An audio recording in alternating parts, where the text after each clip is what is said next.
Hi, everyone. You are listening to the DMZ America podcast for Wednesday, November 15th, 2023. Coming to you from the left, I am political cartoonist Ted Rall. And I'm political cartoonist Scott Stantis coming to you from the right. Ted, I got a question. It just struck me just now. Mm, You do a daily radio show that's 2 hours long. mm, You post a center clip, which mm, is the neat app everyone should be having. All the cool kids have it. true. And then you do this. Does your voice, I mean, how do you ever have trouble with your voice? Yeah, I do. My voice is getting scratchy, and it sometimes I get a little like right now. I definitely have more than a soupçon of sore throat, and Oh, it, okay. it it gets to me. I mean, I knew someone who did a 4 hour a day radio Jeez. show, solo hosting, right? Like it's much easier when you co-host. And I was just like, I don't know how the dude did it. It was just like brutal.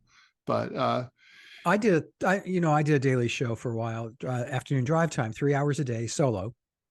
And I was addicted to throat lozenges. My voice was ragged yeah. to the point where I was getting nervous there You has might, to be yeah, a I mean, you way. might hurt yourself. Yeah, no, I used to. So when I was young, when I was like 20, 21, I had a job on Wall Street, and I worked on the trading desk, and I was literally, it was worse than this because I was on the phone. Literally, I had one of those like the phone thing where you Yes. hooked the thing onto the phone, so it was just like the movie Wall Street, the Oliver Stone movie, and I was like this, like sort of scrunched permanently, and so the minute the market opened at 8:30 a.m., the you have 10 phone lines. They're all for you personally, and they're all ringing all the time.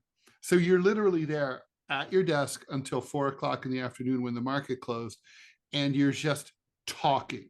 It's like you take an order from someone, you confirm the order, you fire the order down to the floor, the floor calls you back, you confirm that the order's been executed, you call the same client back to confirm how it's been executed, and then you might spend like a few seconds like filling out a form and dropping it into a slot. And then at the end of the day, if there were any mistakes, or any, I should say, differences between what you recorded and what your client had, you have to go back and find the recording because all the calls were taped and see what everybody said. But the point is, it was a lot of talking. And at the end of the day, I just was like, I used to love the phone. I was addicted to the phone before this job. After that, I was like, I could never talk on the phone after work. I was like, I do not want to talk to you on the phone. I do not. I'm just not a big phone person. Yeah, after my show, I'd come home and Janine, which my wife would try to talk to me. So how was your day? Good. Yeah, no, yeah, to me, there's no greater horror than like someone saying, like, oh, so tell me about your day. It's like, oh my God, I barely got through it. It's like I can't possibly, I couldn't begin to repeat it. So these are obviously first world problems. Not in the Yeah. first world is Gaza, right? And becoming less in the second world and more in the fifth world, I think, soon. So I mean, so some astonishing numbers, Scott, right? So 1.5, the population of Gaza is an estimate of 2.3 million people. 1.5 million people are now homeless and have been either have fled their homes or have lost their homes to bombings. 14,000 Palestinians are known to be dead. It's probably more because they don't count the ones who haven't been recovered from the rubble. You have 1 out of 200 residents of Gaza is now dead officially. The over 50% of all buildings in Gaza have been destroyed. There's only one functioning hospital left in Gaza. There's no electricity. The telephone system has collapsed. The internet system has collapsed. There is basically, and there's the one functioning hospital now has IDF forces on the grounds, running around inside the hospital. It's not like they're shooting the patients, but they are terrorizing the people who are there. And so, anyway, it's a brutal situation.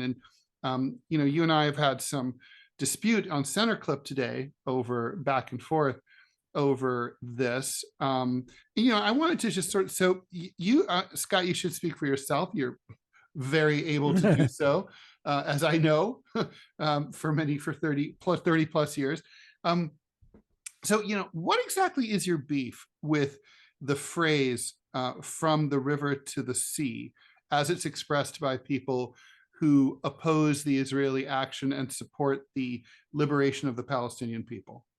Well, yeah, I responded to your response to my post, and but so if you've listened to that, God bless you, you're going to hear it again. Because the phrase from the river to the sea means the obliteration of Israel. It does not mean anything else. It means that, that it should be replaced with a Palestinian state. That's the logo, certainly the logo on the map that they have on Hamas. And that's certainly what it means. Now, I'm going to give the college kids a little credit. Just now, the abolition of Israel, let's be very specific. Let's define that term. I mean, get rid of Israel. Israel no longer exists. As a nation state. Right? As a nation. We're not talking about, because there's allegations on the part of Israel supporters, militant Zionists, that this means that the goal of people who are pro-Palestine is to kill all Israelis. That's I think that, that's clearly the genocidal, of anti-Semitic. Yes. And that's clearly the goal of many Palestinian organizations, particularly Hamas. I was going to say Herzegovina, but that's not the one. The one up in Lebanon. Hezbollah. Yeah, Herzegovina is the part of Bosnia that we all forget about. Like, with a really bad. Plus, we come with a free Herzegovina.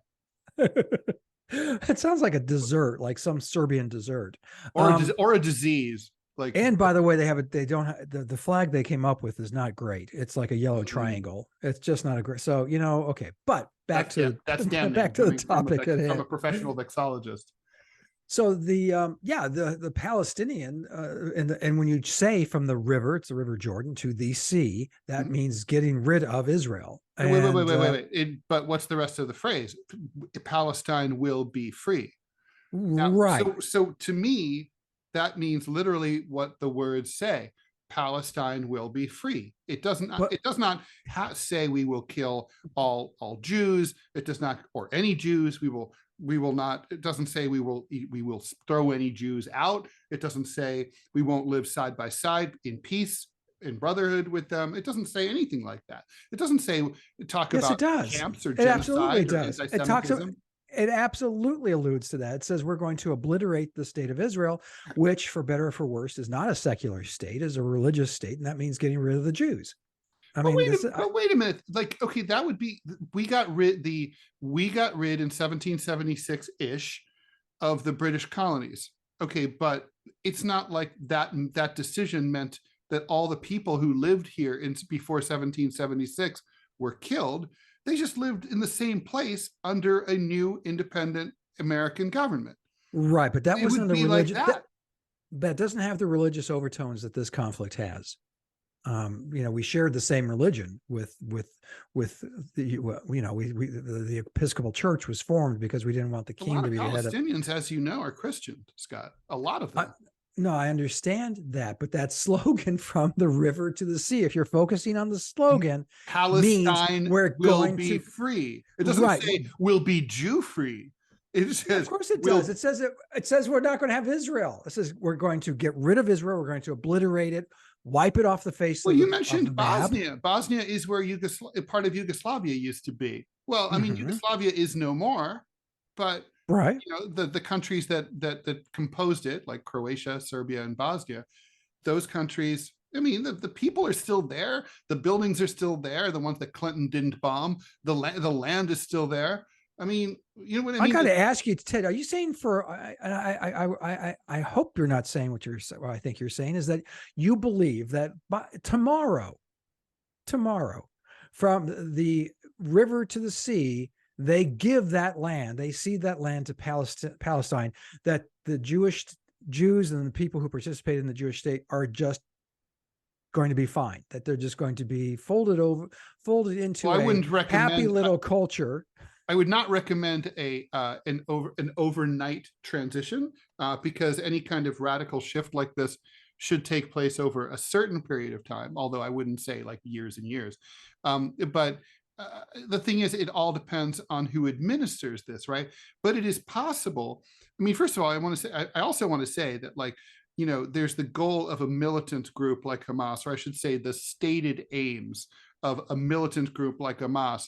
And they say, we want it all, right? Just for us, just for Palestinians, all the usurpers, the Zionists and their descendants, maybe they should leave.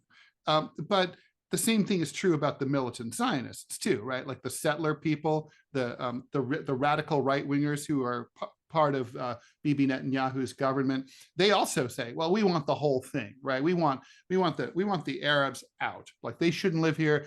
We should kick them out of Gaza into the Sinai. Let the Egyptians take care of them. Maybe let the Jordanians take care of the West Bank people. So these are extreme positions, right? I mean, you and I both know that in the real world, the 9.6 million Israeli Jews and the 9.1 Arabs who live in Israel proper, West Bank, and Gaza are all going to have to live side by side in the same neighborhood. The only question is, what's that going to look like? Is it going to be two states? Is it going to be one contiguous state? But they're going to have to. And so the point is, so here's the thing. From the river to the sea, let's say that's two states. Well, their freedom, those people could all be free. I mean, Canada and the United States are both free. They're side by side. We're both two different countries. Or jump in.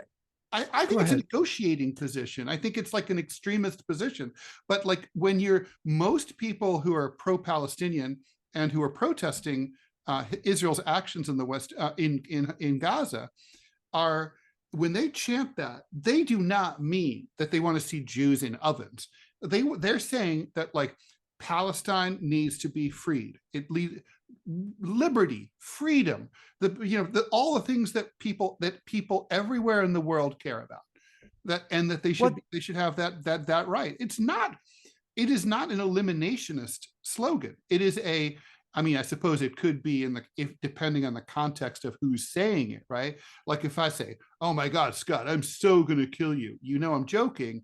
And if I say, maybe in a different context to someone else, "I am going to kill you," that's a different context. But the point is that, like, the words don't, for most people in America who are using them, they mean, like, this is like, we want freedom for everybody who lives in until 1948 was called Palestine. Right. But if you had, I'm trying to think of a comparison. I'm drawing a blank a little bit here.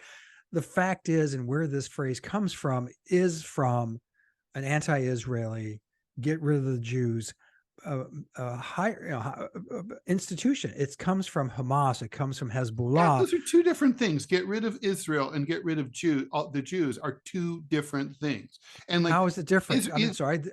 Because the Jews, okay, for example, Jews lived in relatively small numbers under the Ottoman Empire in Palestine, right? Until at the time of the Balfour Declaration, I think that's 1917, if memory serves. That, I think, the Jewish population was about 8%. The Ottoman Empire was extremely assimilationist. Jews and Muslims lived peacefully side by side.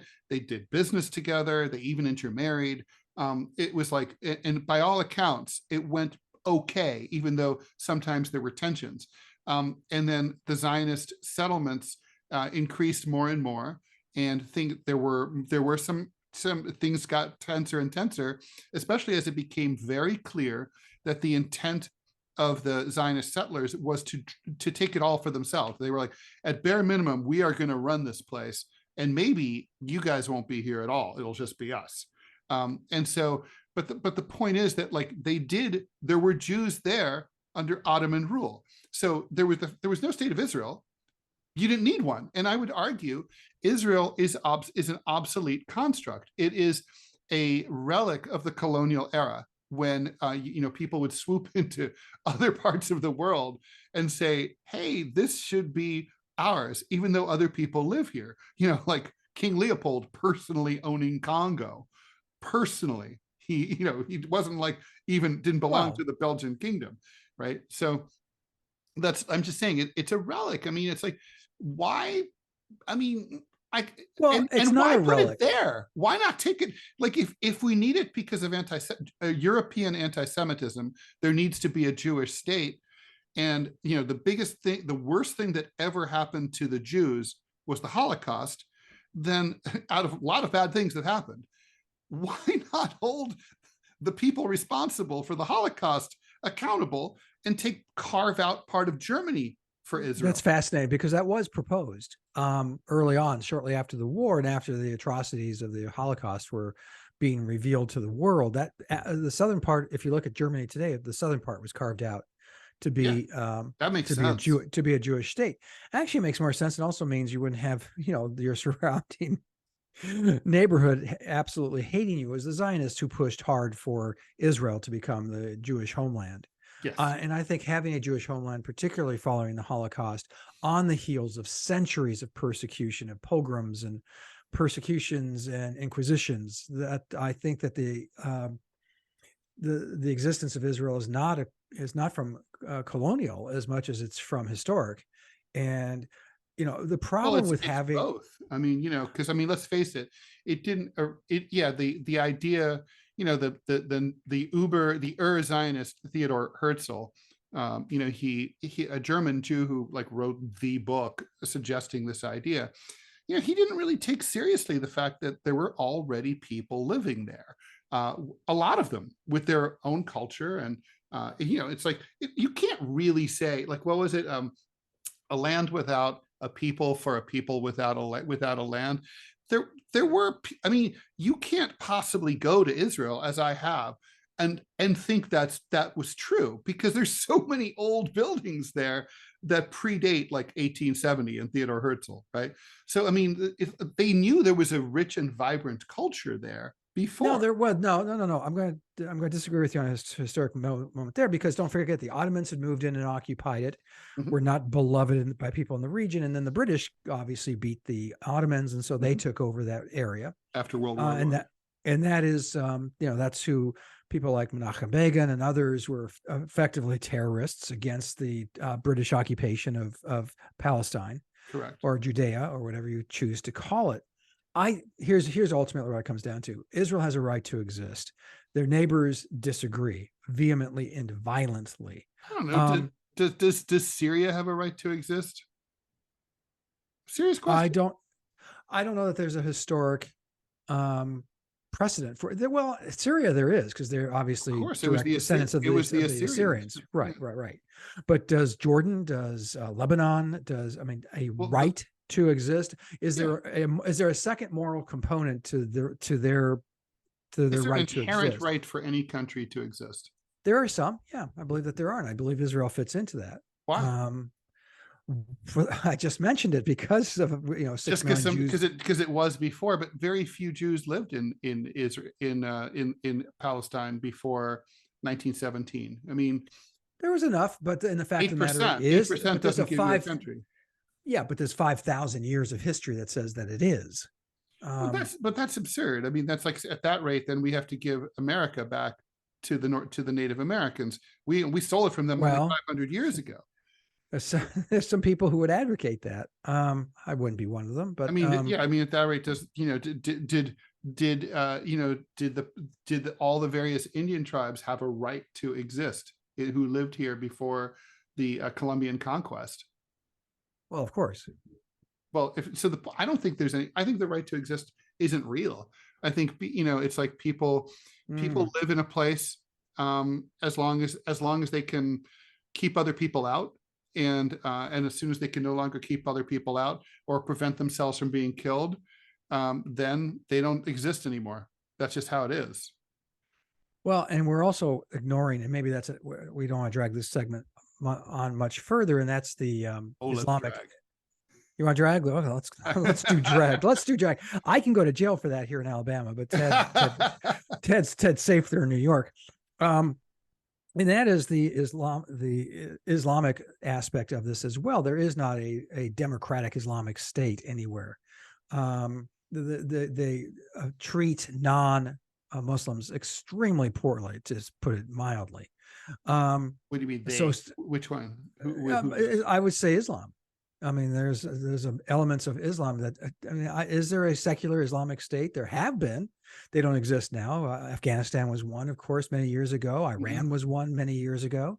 That collapsed into, Turkey. Yeah, Turkey. Yeah, they've kind of devolved back into that, haven't they? Yeah, that's right. However, I mean, Jews lived in under Muslim rule with a pretty high degree of success, and other religious minorities as well, like Zoroastrians, for centuries. I mean, Afghanistan had a pretty sizable. You mentioned them. They existed, but they had a sizable Jewish population. But they were not equal in those cultures, and you know that they were not viewed. The Quran does not allow you to view them as equal in those. You have because they were not believed. They were infidels. Yes. Well, that's not okay. Okay, well, it's not, but that's exactly, by the way, since we come back to that, that's exactly what Israel is doing right now. Gaza the religious is groups, the most radical manifestation of that. But I mean, here's the thing, Israel kind of is implying that they were at peace on October 6th. They weren't. I mean, maybe they were at peace, but they were wreaking havoc and war and suffering on the people of Gaza and the West Bank before. And so, so now October 7th, well, Hamas does their thing, and suddenly, like, everyone's paying attention, right? I mean, Hamas, that's what they wanted. They won, and they wanted to provoke this huge overreaction on the part of the Israelis. But the point is that, like, it's an apartheid state. It's been defined as such by Amnesty International. Even within Israel, the Palestinian cities, villages, they don't have the same quality of life. They're running the same services provided by the state. It's not an equal. They don't treat Muslims equally there. They're just not. And then, of course, obviously, you can't really just pen off 5 million people in Gaza and the West Bank and say, leave them there and be like, oh yeah, you guys aren't really part of anything. You don't have your own country. We don't let you go anywhere. We don't let you have anything. You're not part of our country. You're nobodies. You're nowhere. You're just shit. And I mean, sorry, that's like, I mean, it's not a coincidence that Israel's closest ally was, for many years, was the apartheid regime of South Africa. I mean, they had a lot in common. That's not, especially not back then, but it was one of those, the Ted Rall specials. Well, they were there. I always asked you when Nelson Mandela was released from prison, and you see the banners underneath the balcony when he gave his first speech in Pretoria, and many of them had hammer and sickles on. I go, what the hell is that? And you're like, hey, they supported him. They're the guys who are there for you. Let me ask you, and then we really do need to cut this. I know you have to run, but we have to. Yeah. But one is like, okay, so at first I thought, what is the objective? Because initially the objective of the Israelis was that it was just, as you describe it, they're just going in to kill people and blow shit up.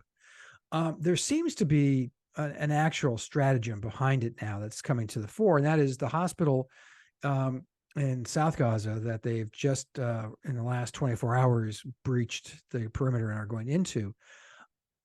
They had, the Israelis believe very strongly that it's in Gaza City. I'll shoot. Is it in Gaza City? Yeah, For some reason I thought it was okay. Yeah.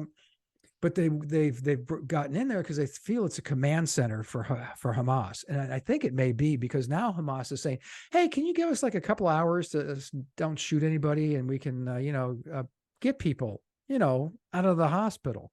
Well, there's no. I mean, maybe they really just want to get people out of the hospital. Yeah, because Hamas has shown itself to be so humanitarian. Look, Hamas, and so caring. The fact is, it's been a government for 16 years plus. I mean, you could say it hasn't been, but that's not true. I mean, they administer schools.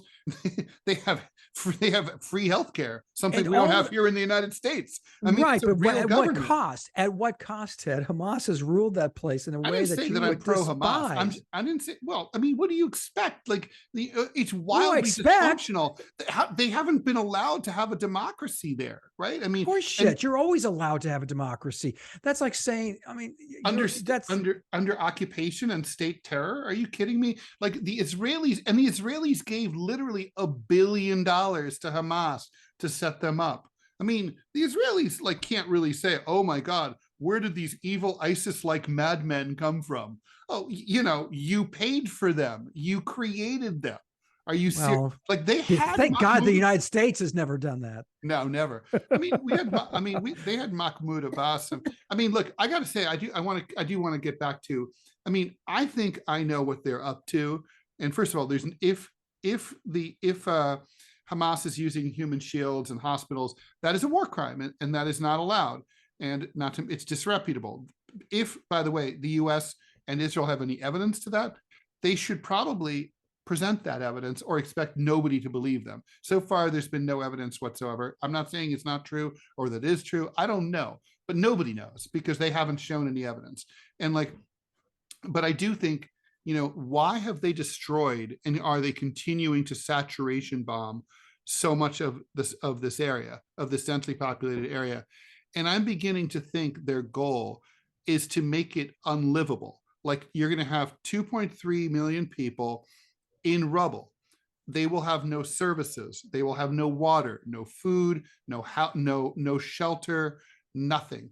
And so maybe it won't be a matter of like evicting them into the Sinai. Maybe it's just like they just open the fence and then let them pour across the border because they won't want to live in Gaza anymore because there will be nothing for them there. And then the Israelis wait for the area to get depopulated. Then they close the door after the horses are gone, and then they rebuild everything. They annex Gaza. I don't think they annex it, but I think that they have something similar too. You've touched on this before on your radio show that I think, and I believe that Gaza will be, you know, cut in half. Northern Gaza will be cordoned off. Good Palestinians will be allowed to live there, and there'll be some kind of government that is extremely friendly to Israel installed. Good luck finding one. Oh, there's always somebody. There's always a Karzai, isn't there? I don't know. I don't know because I think like the Afghans have, I never thought I would say this, have proven themselves very forgiving of figures like even Ashraf Ghani, but Karzai. I really expected them to end up with their heads on that famous spike on the gate to Chicken Street in Kabul, where deposed Afghan rulers have a tendency to wind up like Najibullah. But I feel like the Palestinians are less forgiving people. I have a feeling that like you really would have a death wish if you agreed to work for the Israelis or in any way, shape, or form be seen as complicit with them. Yeah, I think that if there's no other way, especially in the short run, that may be how it turns out. So, well, so so you think the goal is basically partial annexation or yes, I think, although I think a buffer zone kind of scenario? yes, yeah, because you really can't have a buffer zone because the place is the size of a thumb.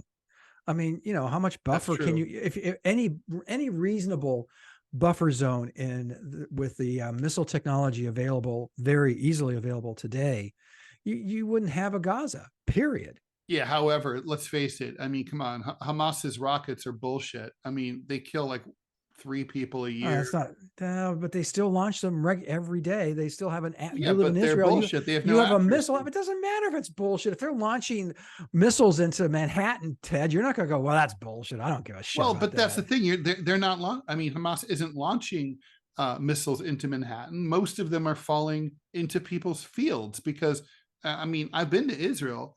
You know, it's not a densely populated country at all, except in Gaza.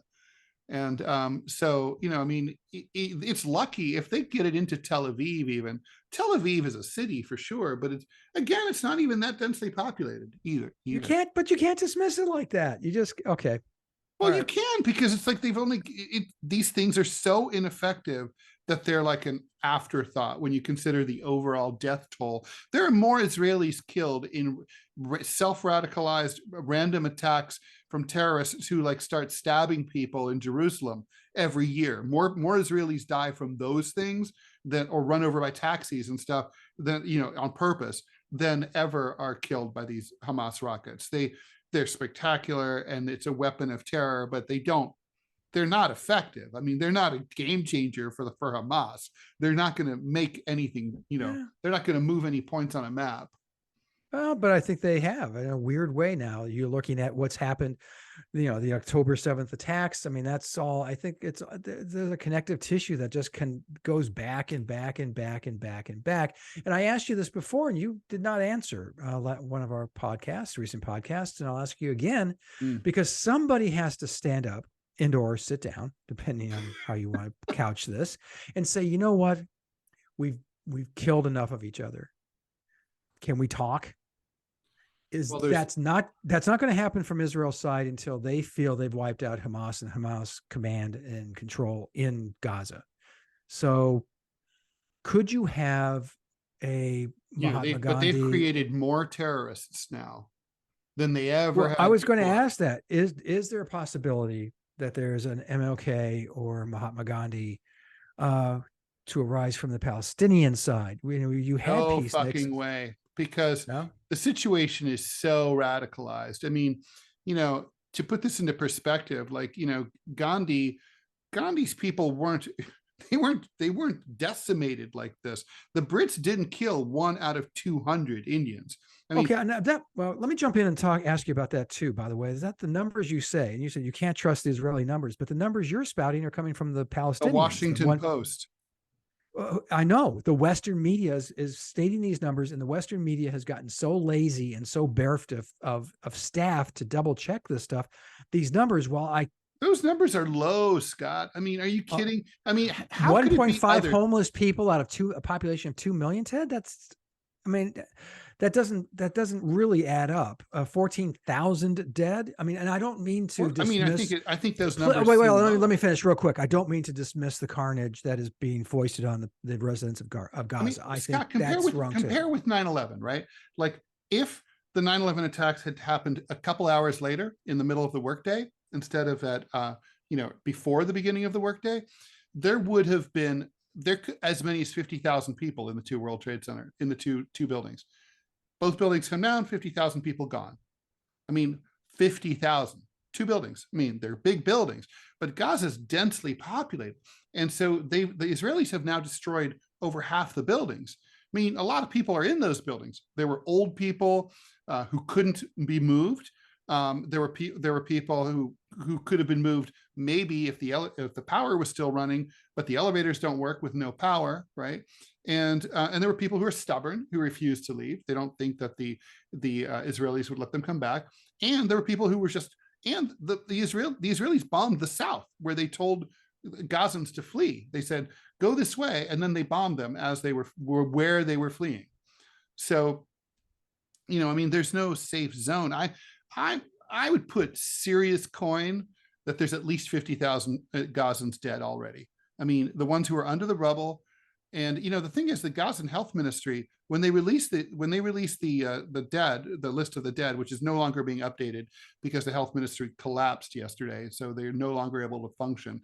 But they release it's not a raw number. It's not like remember the Vietnam afternoon follies where they would say like, oh, we killed so many Viet Cong, like 300, and we lost like 1 soldier. But that's not like how they do it. They release a Excel spreadsheet with every victim's full name, birthplace, address, and occupation. Now they could falsify that, all that, I guess, but I mean, really. Well, that'd be easy to falsify. I'm just saying, I'm always leery of numbers like that quoted in the press, because for the reason I just mentioned, I don't trust the press for a myriad of reasons. That's fair.